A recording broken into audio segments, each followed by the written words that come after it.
Hi everyone, Alejandro here with Autel Robotics. In this video, we're going to perform an over-the-air firmware update. Welcome to the flight deck.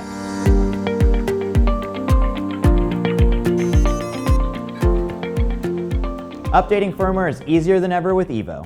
There are two ways to update your Evo's firmware. In this video, we will cover over-the-air firmware updates. You can also update the firmware manually. We will cover this method in another video. To get started, we will need to power on the remote controller and aircraft. Then connect your device to the remote controller and open the Autel Explorer app. Your device will need to receive cellular data or have a connection to Wi-Fi. Message and data rates may apply. Once you're connected, Evo will perform a self-check to confirm what firmware version is currently installed. If your Evo needs a firmware update, a notification will appear after 60 seconds. Keep in mind your Evo will never force you to update.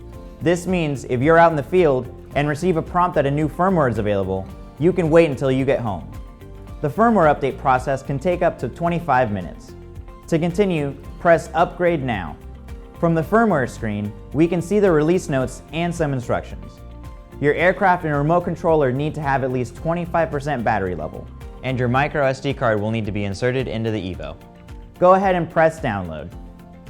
Your mobile device will now download the firmware package to your device.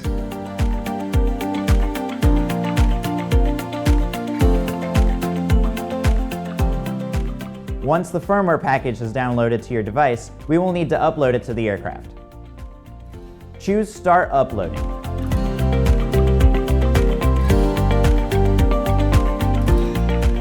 Now that we have successfully uploaded the firmware package to Evo, it will automatically start to upgrade the firmware.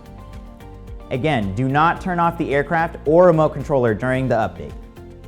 During the update process, your Evo will go through a series of beeps and chimes, and the gimbal will go through a self-test.